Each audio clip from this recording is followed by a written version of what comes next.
In progress.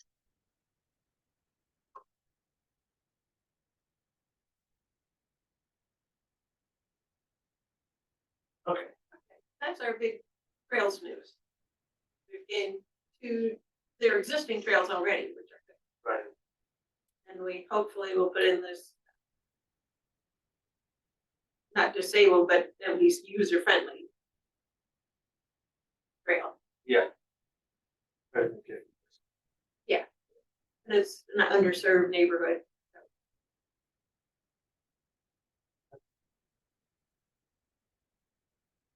Anyway, I mean, we just got it. We just, Right. yeah, so Yeah. there's nothing to It's still see yet. shiny. Yes, yeah, nothing to see yet. You can go there. Right. You can go there, but we haven't got outside, we haven't got parking access, Oh, you know, okay. all that. All right. Question, Yes. did you, we're doing the testing for the limited vision app that's going on? Yes, we're supposed to have it. They did do a walkthrough around Park. Oh, okay. Right, she I mean, came the last time. September. Okay. Yeah. Yeah. She went with a group from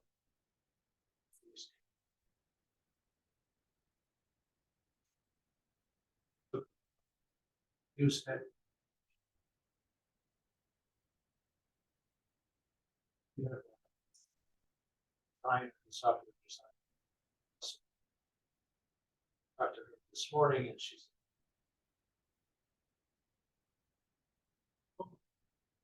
So it's moving forward. It is, yes. Yeah, okay. It's a little slow. How was their response? Tester. I think they liked it, you know, everybody has. Opinion about loud, it wasn't loud enough. all of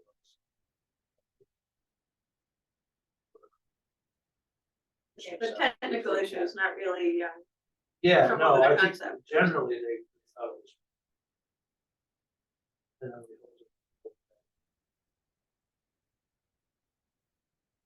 know, walking path.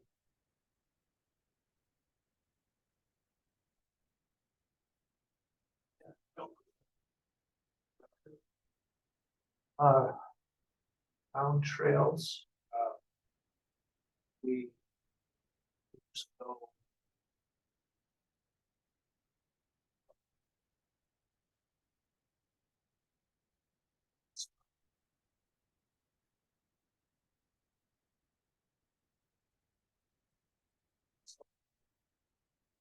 Last week. One.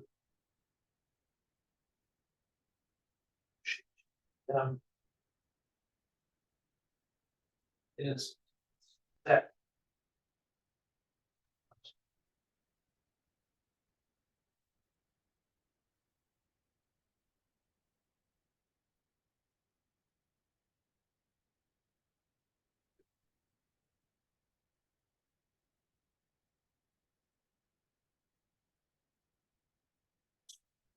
Safe. That's the next one. Yeah, that's it. Streets. Yeah.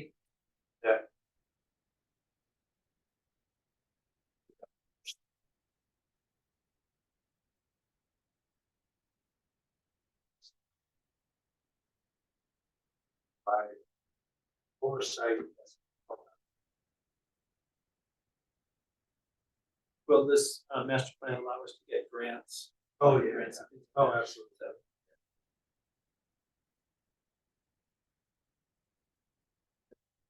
The other thing that I was gonna mention. Wayfinding, but we talked about that, so.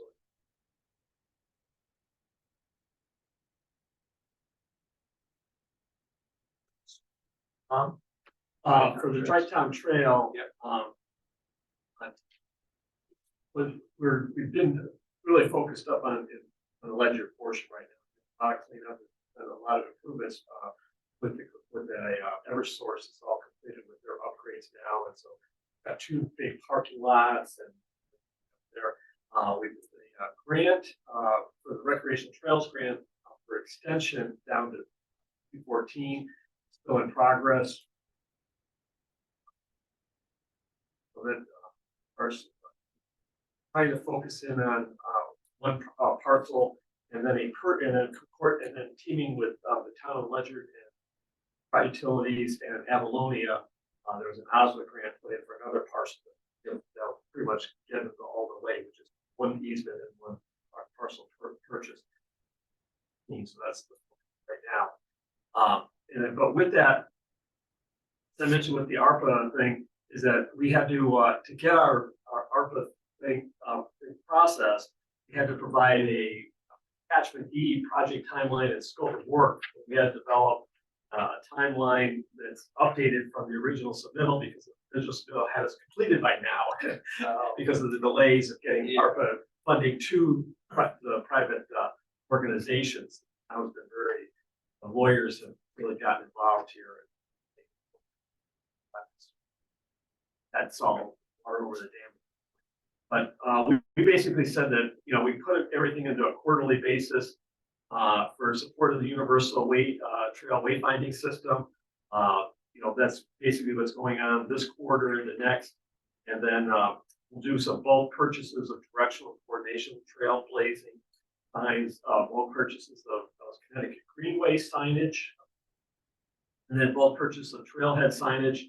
And post after we have the definitions in place for make sure we're coordinated relative to the wayfinding, and then bulk purchase of your here type of trail maps. Again, once we have it done, we kind of use that definition system definition as a way to kind of push this thing out somewhat. But as far as the way we understand it, is we can put in for quarterly reimbursements once we spend the money. How we're going to have to do it.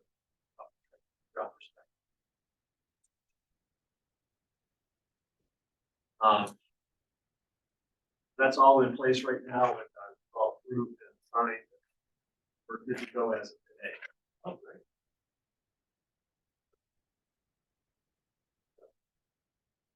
So once you connected all the way to 214, Well, the rest of it is Groton utilities, definitely. But the interface, what's interesting is the last batch of where we are is that we're together. Was with this called the Rowley property in Ledger. It basically puts you at Groton utilities. It basically surrounds them. And so what we're trying to do is and what's interesting is that Groton utilities at their last November commission meeting acknowledged that they will be providing funding via Avalonia in their next year's budget proposal to help purchase of this property. And so because that money would not be due for closing on the property until March of 2025, which is within their fiscal year. They're doing some long-term planning here, and then it's a matter of where we are with as far as how do we want to have a path go on the Rowley property, or can we go over here on the edge of the Groton utility property? How do we want to get that last going around the Avery Billings Pond area on Cottersville Road? Yeah, so we're using that as the influence to get Groton utilities involved. As far as this is the first time we're going to be in a joint area with as far as to hopefully that we can get onto their service. Ideally, would like to. That's still a matter of working with them to. It's a 3-2 decision at this point. So we do have some of the the commissioners on the side, but the opening up some more to follow as far as we're taking the long term. Right. What's going to happen in Groton stuff, as far as hooking up the top or going in their front door here, or that type of stuff. A lot more discussion.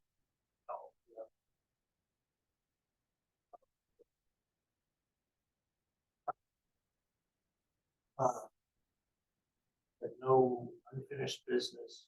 New business. What is 24 CIP?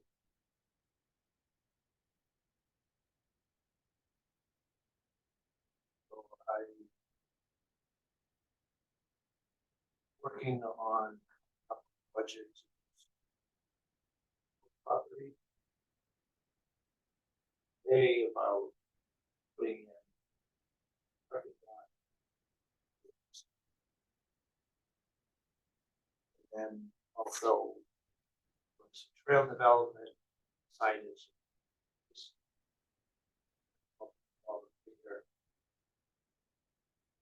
That in the CIP that we can apply towards the match for the next round. Another round of. It's an 80-20 match, so as soon as I know yesterday total will be, then I put in our match. CIP has to be. That's.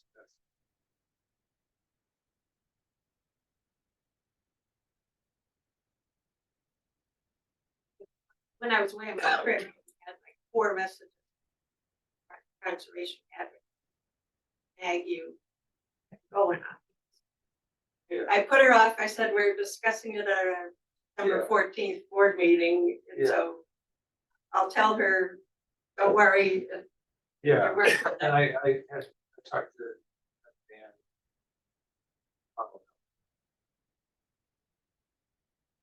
After the board meeting. I think that's on. Correct. Thoughts. Okay, well, it's good to know that you've already got money earmarked and. Well, no, I don't have any money. Oh, you're still in the, I'm waiting. hypothetical stage. Yeah, Right, exactly. okay. But I need to know, what we want to do, what folks want to do there, and figure out what that's going to cost.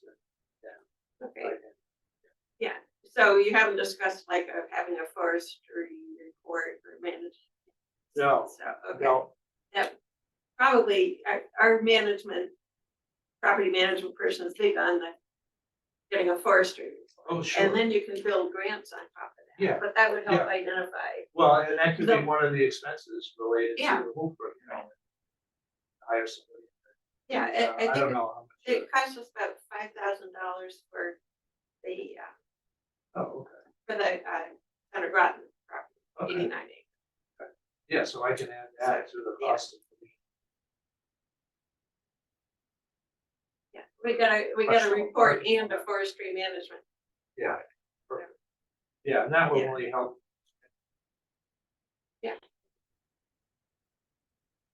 One other just full disclosure here is Dan did contact me. I provided to him the draft stewardship plan that the conservation commission is developing for these areas. So one of the things that you had said previously was that you hadn't determined yet how Parks and Rec was going to approach folks that you had first rights of refusal, whether it's going to be a park, an open space, relative to your preservation, relative to the it has a conservation and recreation easement on that property, so it is protected as opposed to preserved, which is on the list of your parks and rec regulations. Right? So I didn't know how you're gonna. Yeah, I kind of see this as like an open base asset. So Because Well, and the forestry report could support that problem. Yeah, and that's one of the things as far as an update to the Parks and Rec regulations that relative to that index.